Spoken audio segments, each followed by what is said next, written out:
bad can a $1 laptop actually be? In the last video, I somehow managed to buy one for basically nothing. No battery, ancient hardware, and barely powerful enough to do anything useful. But this time, I want to push the challenge even further.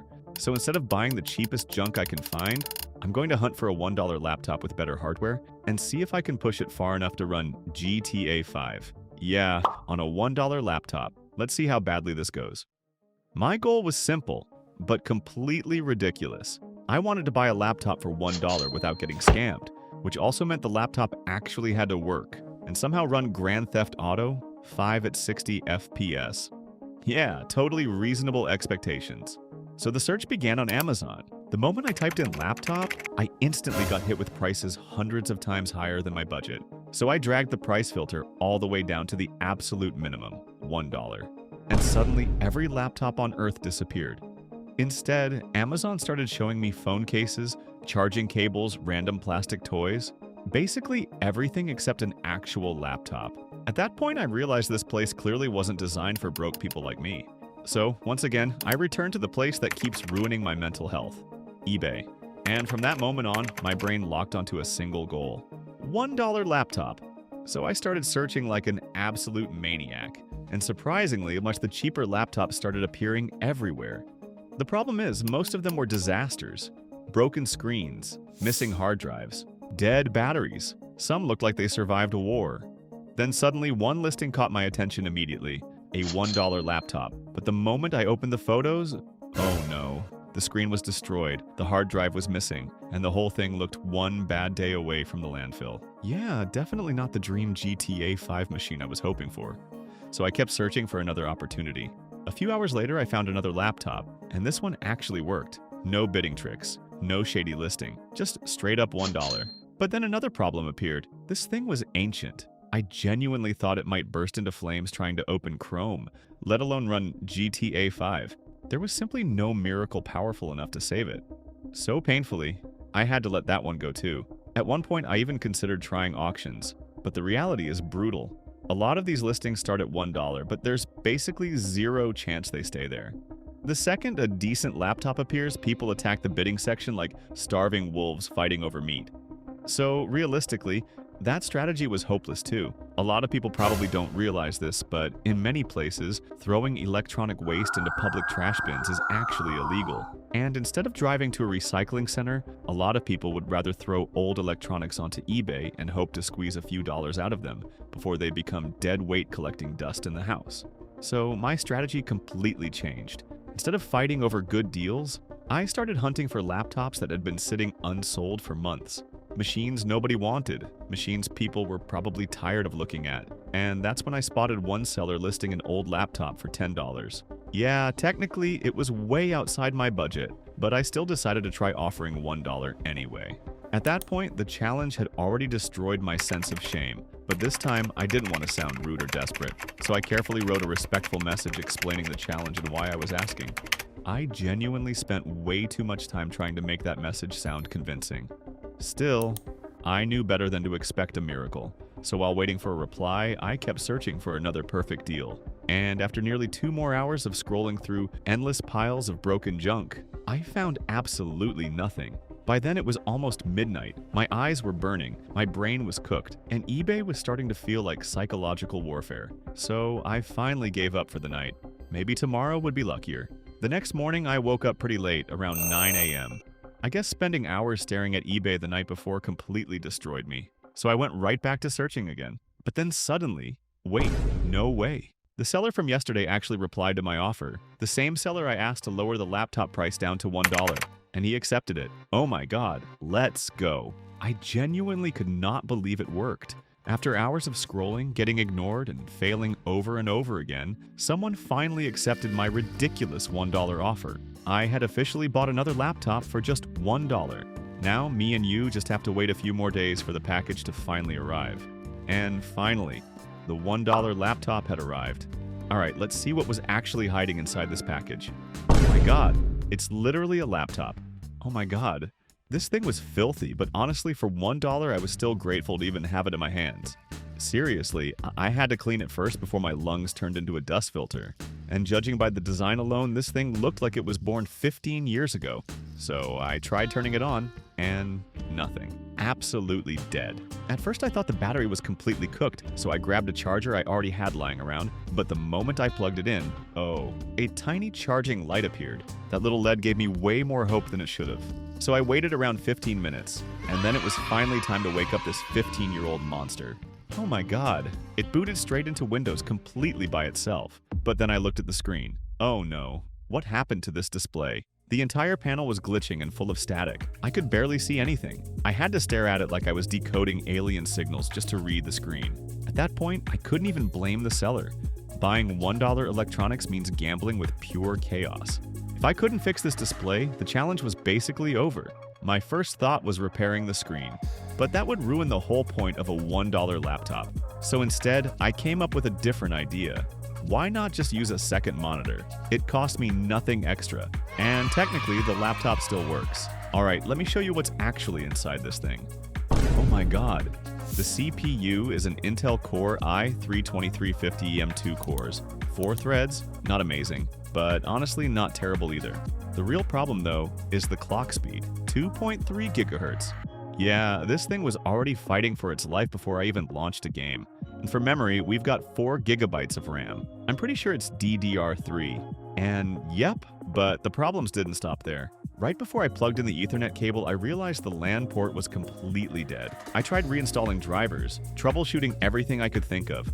Nothing worked. The laptop simply refused to use wired internet. Thankfully, Wi-Fi still worked, but the download speed was painfully slow, and there was no way I was going to sit there for half the day just waiting for games to install.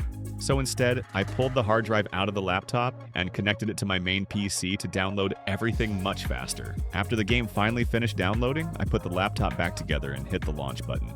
And yeah, this already felt bad. I sat there staring at the loading screen for almost 20 minutes. At one point, I genuinely thought the game had frozen. But nope, it was just that slow. And then I finally got into the game. Oh my god, it was horrible. The FPS was sitting at like 3, maybe 4 if the laptop was feeling generous. Everything moved in slow motion. Even turning the camera felt painful.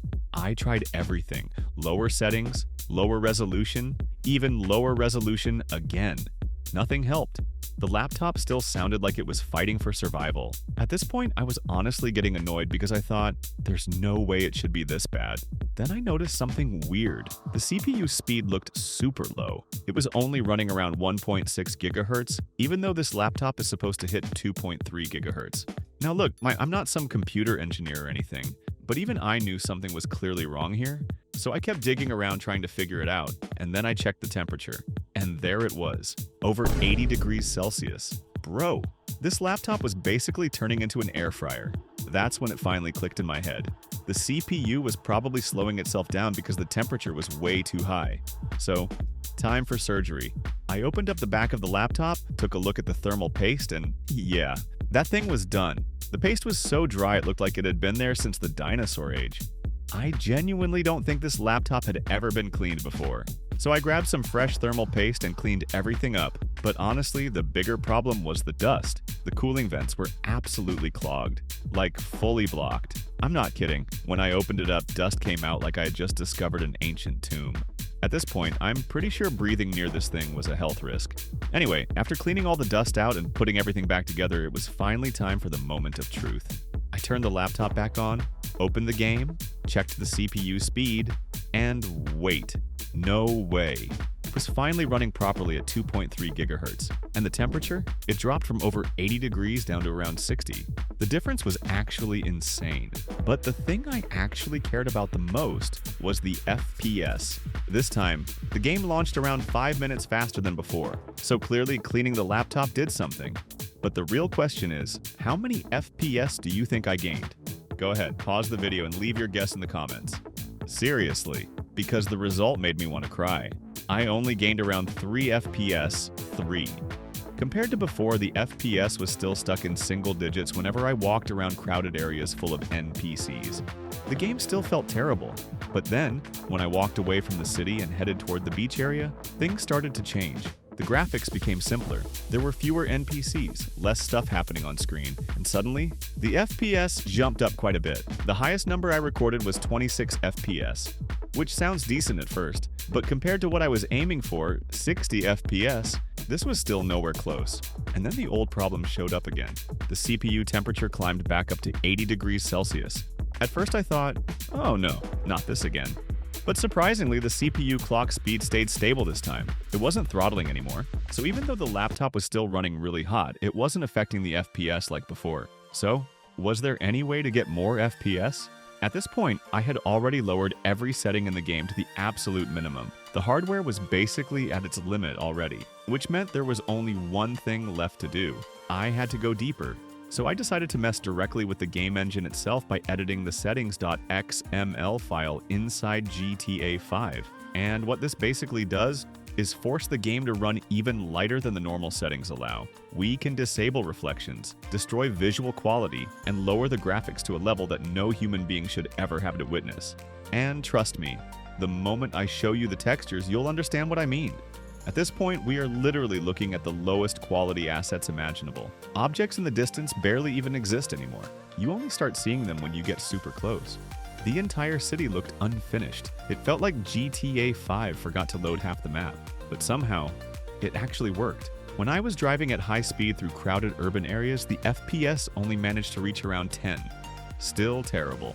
But compared to before, that was already an improvement. And in quieter areas, where there were fewer NPCs and less stuff to render, the laptop suddenly came alive. Under ideal conditions, the FPS could reach as high as 38, which honestly felt insane for this ancient machine. Even moving through neighborhood areas, the game was still hovering around 23 FPS.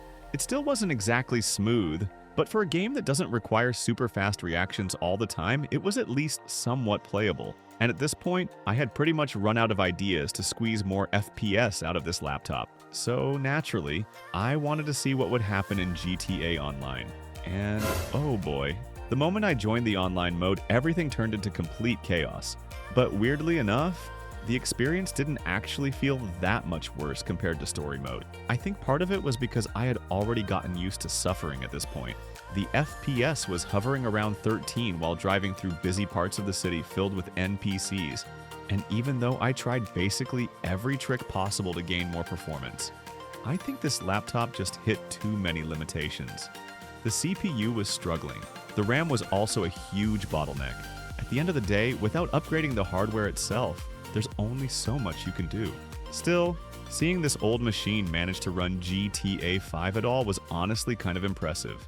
Anyway, thanks for watching all the way to the end of the video. See you guys in the next one.